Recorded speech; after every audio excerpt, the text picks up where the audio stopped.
The lecture describes the behavior chaining as breaking down a task into small steps. The professor used one example to demonstrate the behavior chaining. The example was about how he taught his children washing their hands.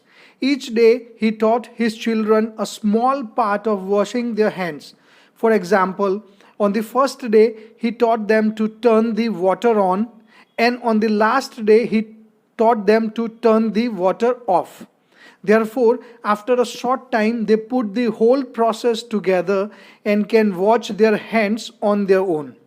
Therefore, this example demonstrates the behavior chaining, which is using small tasks to break down a large task. Slowly. Reward theory of attraction is described in the reading passage as the idea that people like others whose behavior is rewarding or whom they have things in common with. The professor demonstrates this idea through two stories as examples. In a first example, the professor was attracted to and liked his neighbor because they were able to talk about books and baseball, things they were both attracted to. In another scenario, the professor did not like his new neighbor because they shared no interest. So, the reward theory of attraction says that people will be attracted to those with whom they share interest and find rewarding.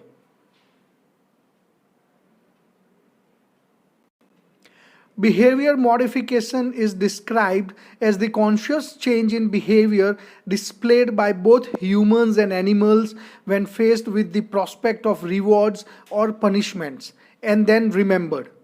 The professor demonstrates behavior modification through two examples of times when animal and human behavior was altered based on around rewards.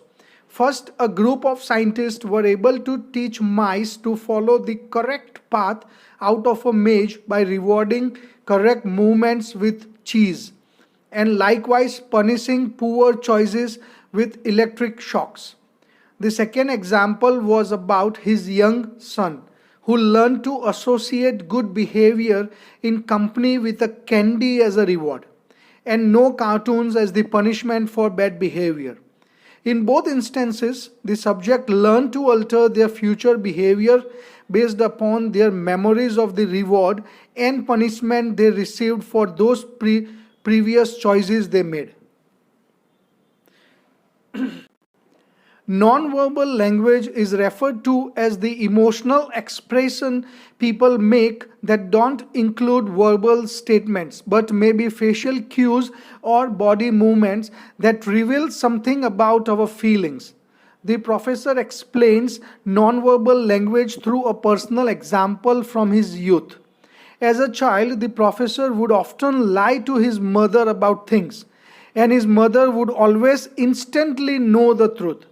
When he was an adult, his mother revealed to him that when he would lie as a child, he would never make eye contact, would shuffle back and forth, and rub his sweaty hands together.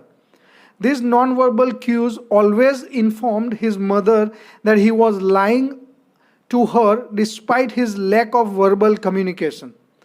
These emotional expressions are what we call nonverbal language.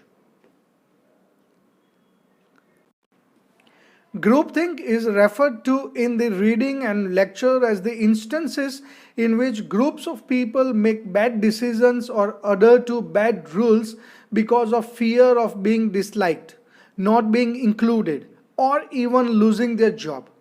The professor explains groupthink through her own personal experience with a job. After accepting a job at the recommendation of a friend, she came to realize quickly that the hours the job required were not the same as she agreed to her in her contract. Also, she discovered that she was being paid less money than others doing the same job.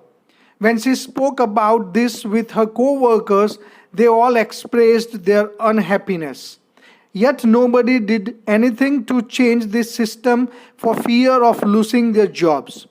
This willingness of an entire group to go along with a bad or improper decision, even in the light of knowing its wrongness, is what is called groupthink.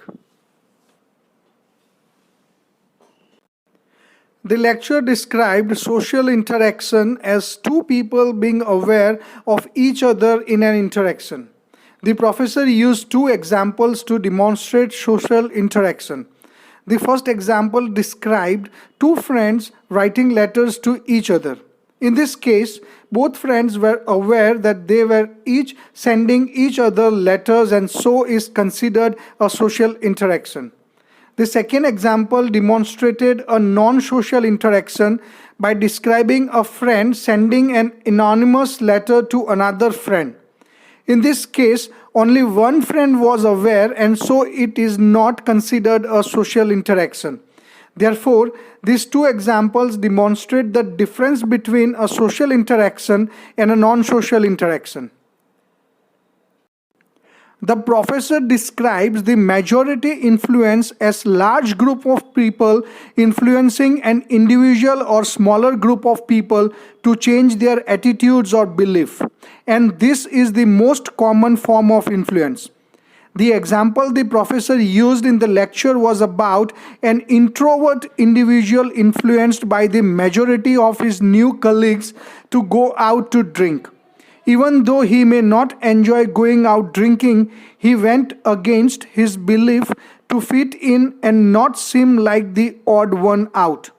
A minority influence was described as an individual or smaller group changing their belief of large group. This influence is more difficult than the majority influence, because smaller group must be steadfast in their belief and able to explain why their belief was worth adopting. The example the professor used in the lecture was about musicians or actors creating a new fashion trend that was a little weird, getting majority of people seem to follow it. Ergonomic design makes the objects we interact with on a daily basis more comfortable and convenient to use. Making small improvements to the shape and material of chairs, handles, and other necessary items protects people from experiencing repetitive strain injuries. The professor illustrates this idea by providing an example: phones used to be held between a person's neck and ear, but this awkward position could cause neck pain. The ergonomic design of headphones both reduces the chance of neck pain and also improves efficiency. This example shows how a manufacturer can utilize ergonomic design by considering human anatomy to limit injuries or the possibility of pain.